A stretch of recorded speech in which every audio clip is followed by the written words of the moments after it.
It's never about how well you blend in, but how boldly you stand out. And I think that's the beauty of sport in general. Nothing is ever given, everything is earned. You have adrenaline coursing throughout your whole body, and you have to sit still.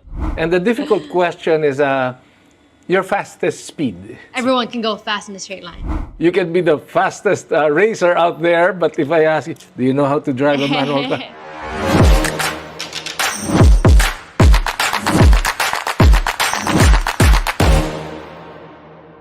Drive to Survive. If not for this Netflix series, I will never understand Formula One as a sport. What is the thrill in watching race cars go by? Why do people pay thousands of dollars to see cars zip by in front of them for just a split second? Parang nakakapagod yung leg. Because they're so fast.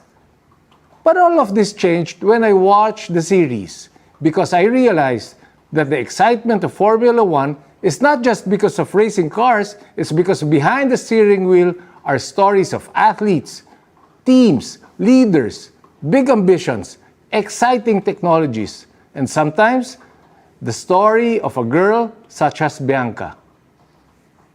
Bianca is the epitome of a passionate dreamer. Not all athletes are dreamers. Manny Pacquiao, Hidilyn Diaz, Carlos Yulo, they are dreamers. They are champions. But when you begin to understand what it takes to become a Formula One driver, and you match it with the grit and determination of a 19-year-old Filipina who comes from a simple family, then our appreciation of both sports and racing and Bianca Bustamante is like fairy tale. Just like the song, When You Wish Upon a Star. I'm Pató Gregorio, and this is another episode of Homestretch. So my dad actually got me into motorsport at the young age of 3. He's very passionate. I'd like to say frustrated racing driver. Talagang he never tried. He did, pero he did. He was older when he tried. He was about 28, 30. So it was too late for him because financial reasons. And then so when I was born, he was hoping that I would be a boy actually. So that I could follow on the footsteps. But I came out as a girl and I picked it up from him, and then he'd bring me to all the races. I even like a photo with him of me in the podium when I was like 2 years old. And so I'd go like to the races with him. How old were you when you realized? I think the pivot point of my career was really when I was about 5, 6 years old. When I won my very first race, I was like, maybe I do have a shot at this. Maybe I am quite a decent driver. Obviously, I was competing against men. So early on, there was those doubts where maybe I didn't belong. Maybe it wasn't the sport for me because it wasn't highly encouraged. Not the community, not, I'd like to say not relatives as well. Yes. Like sometimes they tell me, it's a dreamless, mag-aral ka na lang, or be a doctor or an engineer. Or usually volleyball. Or volleyball, like pick a generic sport, right? Where you can have a shot at. Because, racing was just it's inconvenient. It wasn't, But where was the first race? I honestly, I can't remember the very first time. But in the Philippines? In the Philippines, yeah. In the Philippines. In the Philippines. And you studied in Angelicum? I studied for a year in Angelicum during the pandemic. So that was 2021. Okay. Yes. But in elementary and high school, saan ka nag-aral? I was homeschooled po. Because of racing? Because of racing, yes. Wow. So since you were young, is it passion or is it because of that? Is it because of you saw somebody, you watched somebody on TV? And saan ang galing? My dad always told me that I didn't need motivation to pursue racing. It was always self-initiative. And that's why I was self-driven. Like as a young kid, I'd always ask my parents, can I go to the track? Can I go do this? Can I go do that? I mean, talking about commitment, I remember at the age of 7, I already started working out. I started training, lifting weights, because I was a chubby kid. I was quite fat. Okay. And then my dad told me that to be a racing driver, you need to be fit, you need to be strong. So I started working out on my own. I'd ask them, can I go to the gym? Okay. And obviously the gym didn't let me because I was young. I told them that we'll sign a waiver, like everything. I asked my dad to bring me to the track. Every Christmas present, I'd ask for a new suit, a new helmet. So ganun lang, paulit-ulit, yeah, new suit, paulit-ulit. new helmet. Yeah, new yeah, suit, again new and helmet. again, and then eventually he gave in, and then he was like, okay, let's commit to this. I'll go to America, I'll study, I'll work 3 jobs para masustentuhan yung pag-racing mo, and if like 1 or 2 years nothing happens, then we quit. And then I started winning, and I started getting sponsorship from teams, and then I got a free drive. So I was racing for free really throughout my karting career, and I think that's really just how it kind of happened. Okay, because I know that the number one requirement in racing is really money. Yes. Money. Yes. And for no you to doubt. get money, it's either your money or sponsors' Yes, money. yes. So you're telling us that ever since it's been sponsors' money. 100%. I would like to say I was on the lucky end of it because I was a woman. I was kind of like a phenomenon in this sport. You are. You are. No. But like, I mean, obviously that I didn't know what it would become, but people were like nearly fascinated that a woman is interested in racing. So they supported that. They saw that kind of that idea that women can be in sport, especially in Asia, where women are normally pursuing this very intense and high pressure environment. And the team saw that, and then they saw that, if we support a female driver, we can encourage a wide array of new drivers that can come. And all of a sudden it became like a business, a media, and I think that's really just how it started. You need to play your cards right, and I was lucky that this was the cards I was dealt with. Yes. I wasn't lucky to be rich, but I was lucky to have the support of the teams and my dad. You joined McLaren. Yes. In 2023. Yes. Can you tell us more about the Formula One Academy? So F1 Academy is an initiative launched by Formula One themselves to not only give opportunities to young female talents, but to actually help them make the next level, and that's by garnering supports of 10 F1 teams. So all the F1 teams supporting a female driver. McLaren is supporting me, and not just that, but I'm also part of the development program, which allows me to be working with the engineers on the sim, physical trainer. They're supporting me with mental, physical. They've also helped me moved into London. That's why I live here now. So fully committed. So that's a McLaren sponsorship? Yes, that's McLaren's sponsorship. And the F1 Academy has done an amazing job with giving us the media spotlight to be able to create brands and to get sponsorships and endorsement deals, which can then help us afford the next step. Do you have Philippine companies sponsoring you? Yes, actually, we had a big event in the Philippines that was powered by GoTime. So I think that was an amazing opportunity because they are very passionate about athletes, supporting athletes.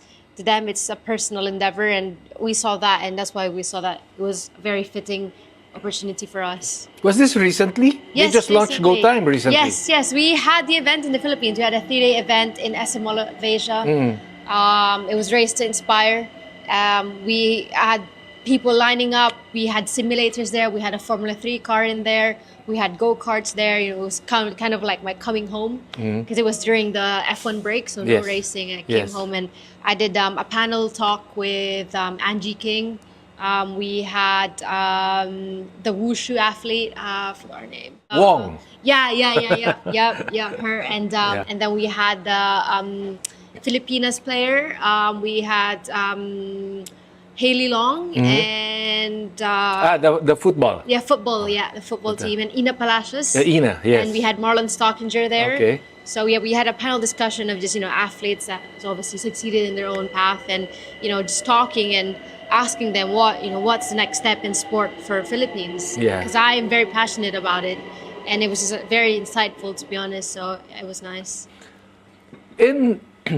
Okay, I have 1,001 questions to ask you. I'm just so excited. And I told you that I like driving, I like fast cars, I like sports cars. But I think I need to ask you a very difficult question. And the difficult question is your fastest speed in Formula, in your career.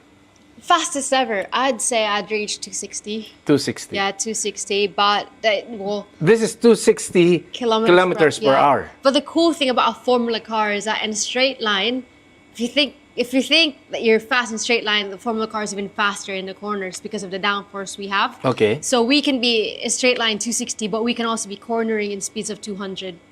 And that's a difficult part, That right? is a difficult part. And because anyone can go fast in a straight line. That was okay, let me try to relate. So it's a curve. Do you brake or do you use the engine brake? Different corners. There's a hairpin, which is a slower corner. Okay. There's big loops. There's chicanes. Okay. There's like a kink. There's bankings. There's different so it's actually interesting because it is as much as it is driving. It's also engineering. Like you have to study for it. And I've done my bits of studying and so there's just different types of corners that has different elevation gains as well. Mm-hmm. So it makes the camber different and it also then differentiates your driving technique as you're driving into the corner.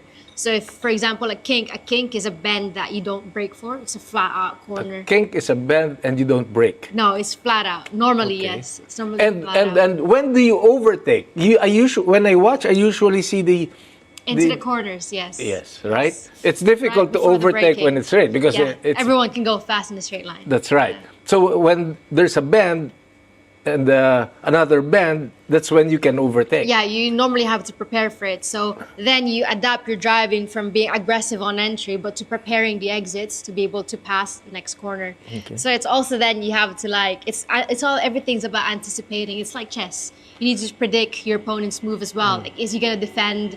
Is he gonna let me pass? Like, what's gonna happen? And yes. So it's interesting. You think about the speed, but not just that, but you have adrenaline coursing throughout your whole body, and you have to sit still.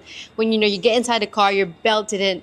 You can't even move an inch. Everything. You got a seat molded to your body, your legs. It's literally stationary like this for about an hour. You're driving like this. Your body is going to 260 kilometers per hour, but you're so still inside the car. And the only thing that moves is your head and your hands. Everything else is fit and molded. And you've got adrenaline, your mind's running everywhere. You're thinking of 10 different things, downshift. You're thinking about the cars ahead. You're thinking about the laps and your tires degradation and all these different things. And you've got an engineer speaking to you because we've got earphones and we can speak on the radio. And you need to conversate. What's happening with the car? How's the car reacting? If you got understeer, oversteer. He's giving you information about the sectors where you're lacking. You're slow in this corner. Drive the car in faster into this corner. All this different information that you're feeding into your brain. So the most brilliant thing that's ever happened to me is that I can be going so fast, but be so still. And I think there's an irony to that, that even when you're going in speeds of 260 kilometers per hour, everything is so still. Everything is running in slow motion. Mm-hmm. And, everything just happens by itself. I don't think about it. I just do it. I just feel it. When you're driving with a car, when you're dancing with the car, it's like you're not really in control. And it's an amazing feeling, but it is very one of a kind. So, hindi ka takot? I don't think so. No. Definitely not. Or bawal matakot? Or bawal nervyusin? Meaning... You do, actually. Like, I've learned, to accept it. I always tell myself, if I'm feeling an emotion of fear, like anxiety, if I'm nervous, I just let it like a wave. I have to take it like a wave over my head, but never stay in it.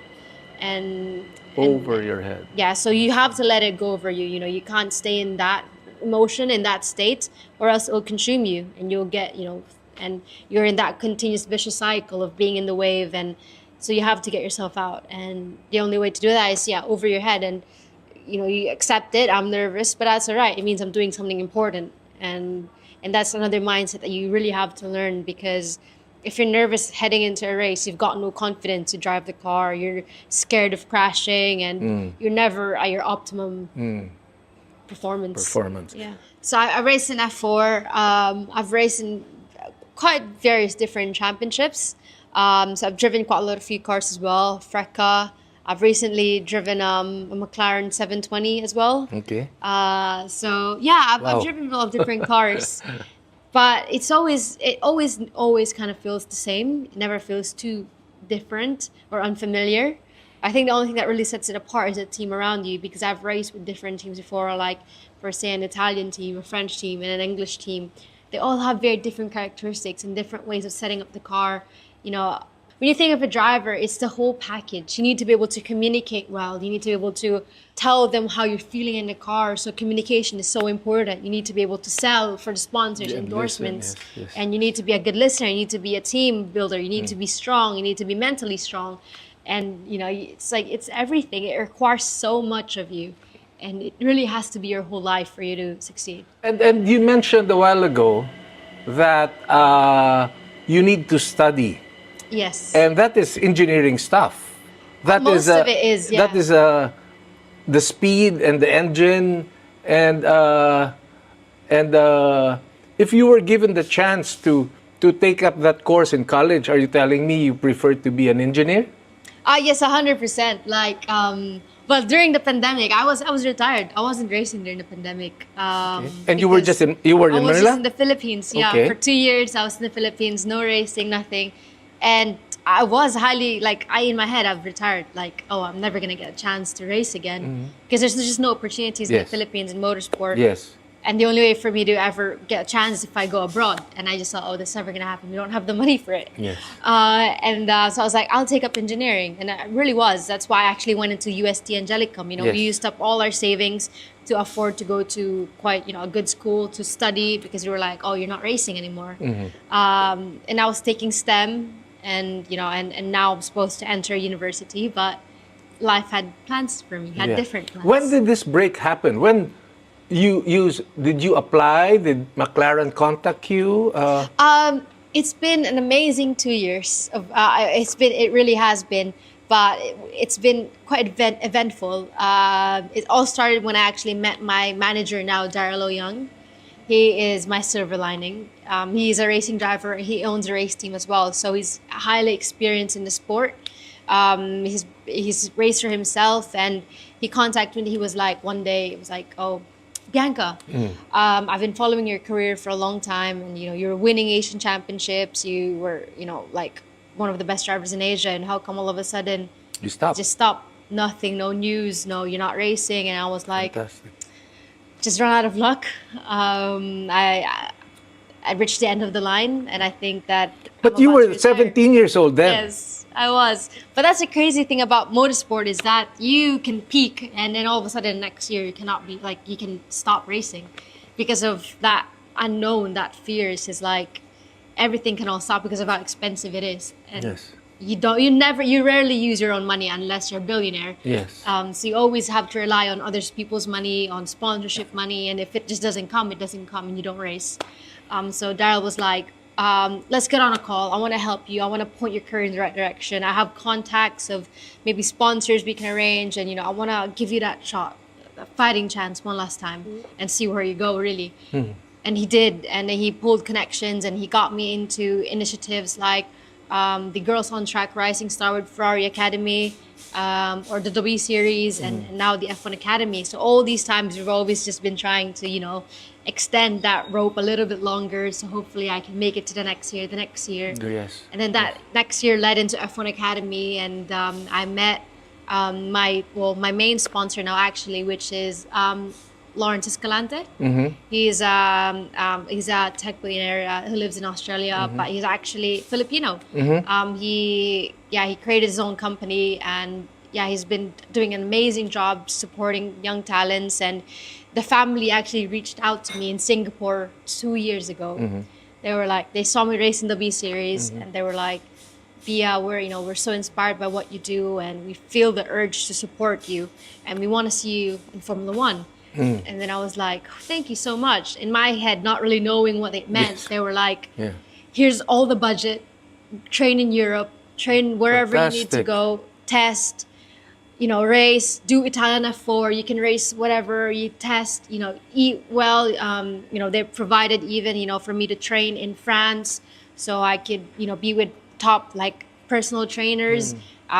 We were doing, like, VO2 max, peripheral training, even my eyes, hand and eye coordination. everything, and so they provided me that, so then I could be, a next level athlete. And I think that's really how it all happened. That one person that changed my whole life.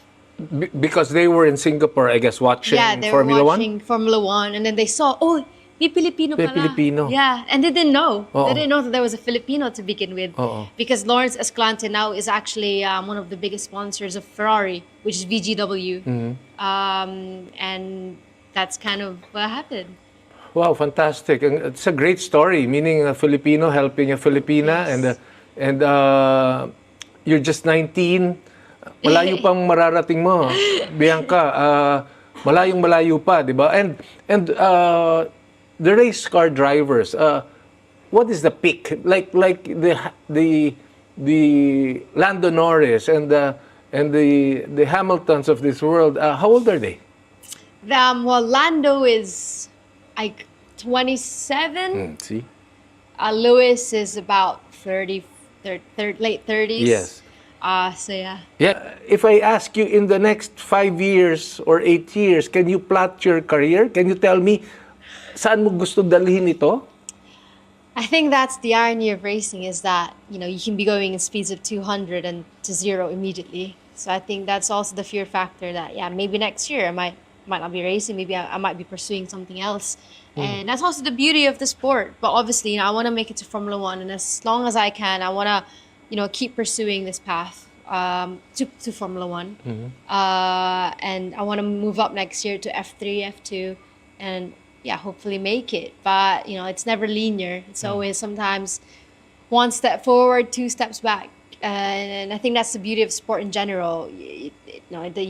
Rome wasn't built in a day. And, That's correct. And nothing is ever given. Everything is earned. So I'll work hard. I'm working hard. It's not easy to be so far away from home, to live away from your family, and to be by yourself most of the times, traveling, the gruesome hours and the long nights and tough races that comes with it. But I'm willing to bleed for the sport. Yeah. You have to bleed. I want people to understand, the young generation, the young Filipinas, that sa buhay natin ngayon, hindi na pang lalaki yan o pang babae yan. Yeah. Hindi ba? I guess the best story is when you press that pedal and you go 250 kilometers per hour, hindi naman alam ng kotse kung babae o lalaki yan. Yeah. Hindi ba? But like what I've said, Bianca, you're alone. It's a big sacrifice. But when is HOMESTRETCH? When is the name of our show is HOMESTRETCH. So when is HOMESTRETCH for Bianca? You're 19 years old. Anong gusto mong... ang pangarap is Formula 1. Pero paano at kailan? Sabihin mo sa akin.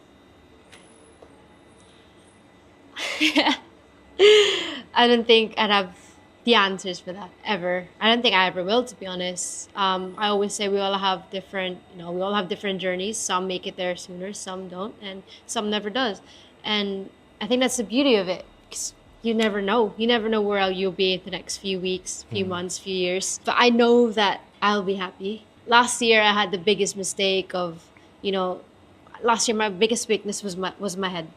My mentality was wrong. My heart was in the wrong place. There was times where I always related my self-worth, my happiness, to my results.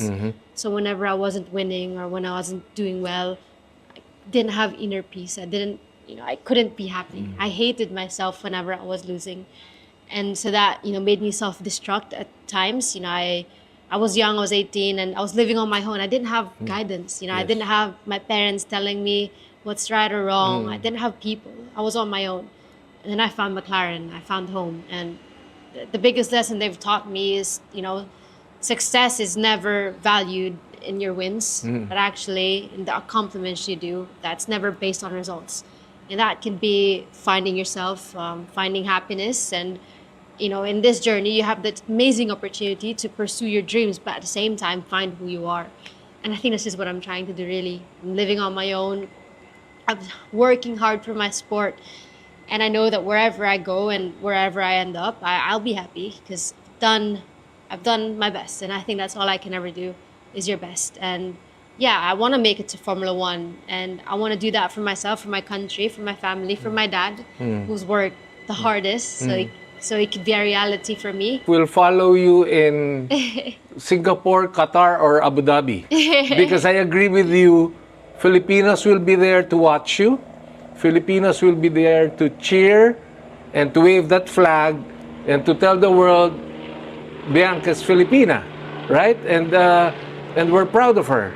And yes, you are correct that in any sport, if you want to be victorious, if you want to be the champion, if you want to be the best, the number one opponent is yourself. Yourself, yeah.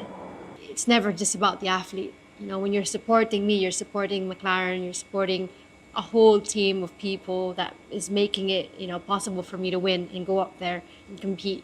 And I think that's what's the beauty of it. You know, I'm as much as you see me driving there when you're watching the race, it's not just me, it's my whole team, it's my mechanic, it's my engineers, it's my coaches, and so on. How big are they? How big is the group? I mean, if you talk about McLaren's over 1,000 people. And that's just working on F1, and then sometimes they work with me as well. And not just that, but you know, like, it is a beautiful sport. And I was very fortunate that I got into it at a very young age.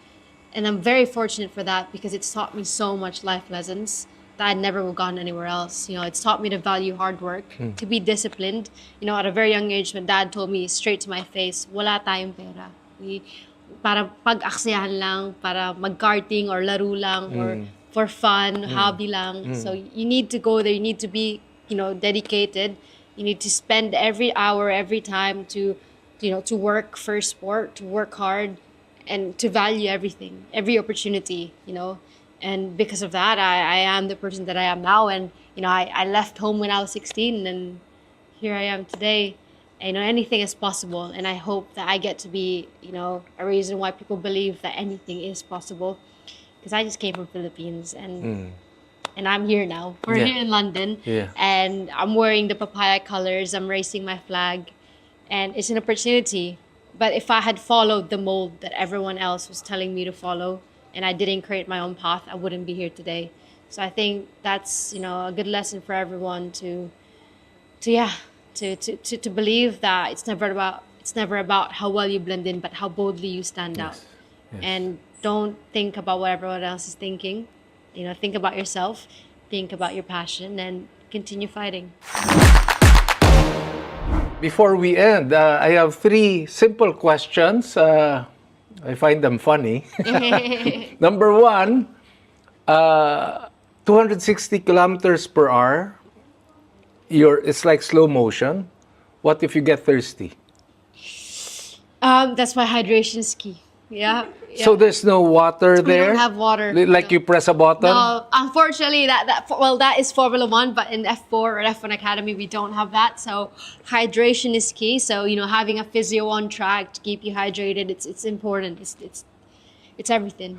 Okay, what if you want to go to the restroom and urinate? I hope you gotta hold it in. Well, if you get unlucky, you have to hold it in. Okay. Okay, and my third question, and this is a very difficult question. You have to be very honest, Bianca. Do you know how to drive a manual car? Yes, I do. It's the first car I learned how to drive. Okay. My dad told me I'm not racing an automatic driver. Okay. So he taught me in a manual car. Yeah, because you can be the fastest racer out there, but if I ask you, do you know how to drive a manual car? No. Are there drivers like that? Yeah, maybe. Some, I think so, because most of them start so young, they don't even have a driver's license. That's correct. Yeah. Bianca, thank you for your time. Thank you, Paul. Thank you. And we are here to support you through this show. In our own little way, we'll show the Filipino people who is Bianca, your passion, your love for motorsports. We are winning in the international field. Yeah, Before it was just Manny Pacquiao, Manny Pacquiao, Manny Pacquiao. Then you have a Hidelin. Now you have a Kaloyulo. And now we have a Bianca. That's how we look at you. That's how we appreciate your sacrifices. And not only your personal sacrifices, but your family sacrifices. So for Filipino athletes like you to start winning, you have to realize that us Filipinos, we love you. Salamat. And dun lang nagsisimula yon. And we have to show people that we care and we support. So we'll see you around. Yes, we'll watch your Singapore. races. Don't forget my cap. Yes, sign cap, two sign caps. Okay, thank you. Thank you po. Maraming salamat. Thank you. Right now, Bianca is still in the F1 Academy and she's not winning all of her races. But she is pushing hard and dreaming even higher. She believes that she can do it. And so our role is to believe in her and believe with her. That is a mindset that should inspire all of us, all Filipinos. Sports is most beautiful and an athlete most successful when they are fueled by dreams. Bianca's sacrifices are not just for her and her family. It's not just to showcase the prowess of a Filipino race car driver. It is to inspire all the Filipino people that the secret to success is to determine where you're going, step on the pedal, stay on course, and win the race of life. I'm Pató Gregorio, and you've been watching Homestretch.